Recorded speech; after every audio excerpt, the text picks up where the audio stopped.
눈 뜨고 코 베이는 보이스피싱이에요. 그 수법이 얼마나 정교한지 네로라 하는 배우들까지 한순간에 깜빡 속아 넘어갈 정도라고 합니다. 아니, 노주현 씨까지 지금 보이스피싱에 피해를 입을 뻔했다 이런 얘기네요? 그렇습니다. 노주현 씨가요, 실제로 본인이 겪었던 예. 그 긴박했던 상황을 털어놓은 겁니다. 그러니까 저렴한 대출로 대환해주겠다라고 속여서 마지막에 3천만 원이라는 돈을 보낼 뻔했다는 거예요.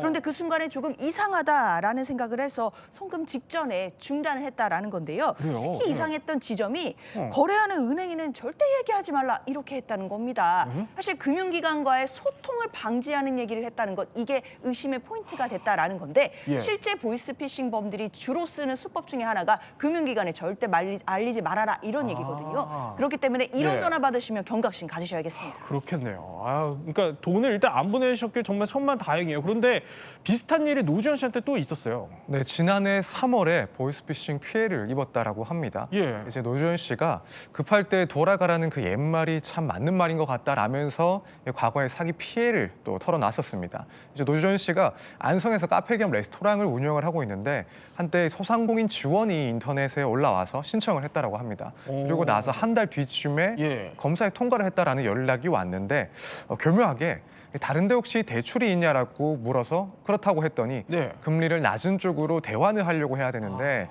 기존 대출 때문에 은행에서 막혔다. 그래서 그걸 갚아야지 지원이 가능하다라면서 예. 거짓말을 했고 여기에 속아서 돈을 보내는 바람에 피해를 입었다는 겁니다. 아니, 자영업자분들 중에서 사실 대출 없는 분들이 얼마나 되겠습니까? 거기에 또 더 저렴한 금리로 대출을 해주겠다고 하면은 혹할 수밖에 없어요. 그렇습니다. 노주현 씨는 또 그 안성에서 크게 카페를 하는 등 사업도 크게 하시는 분이거든요. 저도 그 라디오 프로그램을 함께 진행을 했기 때문에 그렇군요. 그 여러 예. 가지 사업을 하고 계시는 걸로 알고 있었는데 그런데 그 사업이라고 하는 게 이제 높낮이가 있잖아요. 잘 될 때가 있으면 잘 안 될 때도 있는 겁니다. 그렇기 때문에 좀 현금이 급했던 그런 상황에서 이렇게 대환 대출을 해준다고 하니까 거기에 하마터면 혹해서 넘어갈 뻔했다는 거예요. 예. 그렇기 때문에 이 보이스피싱이라는 게 얼마나 위험한지를 경각심을 가져야 된다고 이야기를 해주셨던 거고요. 또 노주현 씨뿐만 아니라 선우용녀 씨도 그런 이야기를 한 적이 있습니다. 또 이미숙 씨의 경우에도 이런 경험담을 이야기를 했는데요.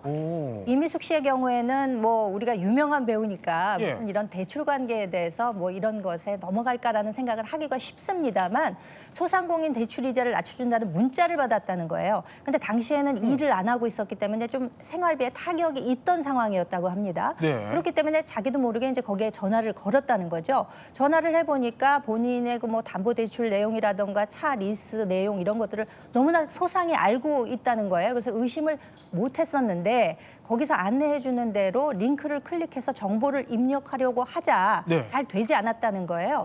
그래서 다시 전화를 해보니까 말투가 조금 이상하게 느껴졌다는 겁니다. 폰이세요? 이렇게 얘기를 했는데 폰이세요? 네, 그렇죠. 그러니까 전화로 하는 거냐라고 아마 물어봤던 모양이에요. 네네. 그러고 보니까 이게 내가 뭐 당하는 거 아닌가라는 생각을 했던 거죠. 실은 전에도 한번 보이스피싱을 당한 적이 있었기 때문에 전화도 바꾸고 그렇군요. 자녀들한테 교육도 예. 받았었지만 막상 저 상황이 되고 보니까 하마터면 또 당할 뻔했다는 거죠. 그러니까 이 소상공인의 어려움을 가지고 계신 분들이라면은 이런 데 절대 피해를 봐서는 안 되겠다라는 이야기도 강조를 했습니다. 아니 근데 아까 잠깐 선우용녀 선생님 얘기를 했거든요. 근데 아까 그 노주현 선생님이 나와서 얘기한 게 선우용녀 선생님 그 채널에 나와서 얘기했던 건데 그럼 선우용녀 선생님도 당했다는 거예요? 당할 뻔했다라는 얘기가 예. 같이 나온 건데요. 그러니까 선우용녀 선생님한테 보이스피싱범이 전화를 한 겁니다.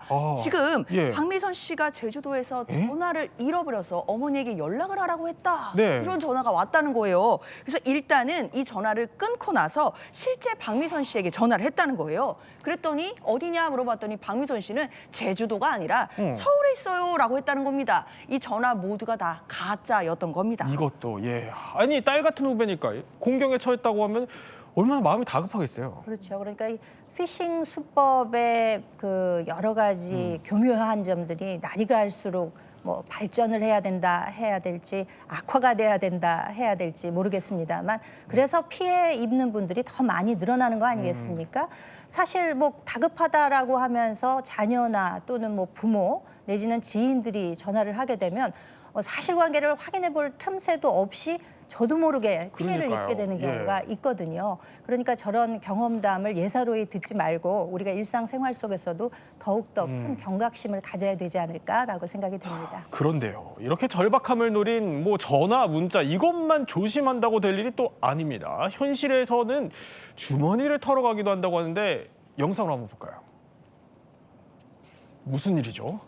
네, 한 시장에 방문한 할머니가 이 빨간색 지갑에서 돈을 꺼냅니다. 근데 옆에 있던 여성이 할머니 2, 3천 원만 빌려주세요라고 말을 겁니다. 그리고 나서 이 할머니가 계산을 하고 나서 예. 이제 이 지갑을 겉옷 주머니에 넣는데 뒤에서 이 여성이 할머니를 살짝 껴안습니다. 그리고 나서 떨어진 순간 이 오른손에는 할머니의 빨간색 지갑이 이 여자의 손에 들려져 있었던 예. 거죠.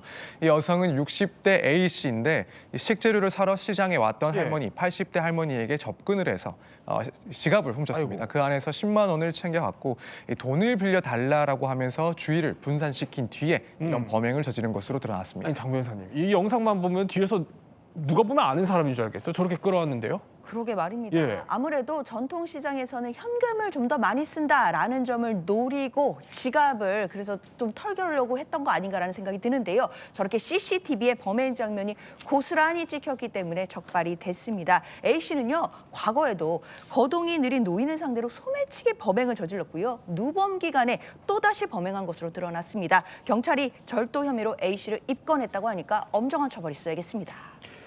네, 어르신 대상 범죄 더더욱 조심해야겠다 이런 생각이 듭니다.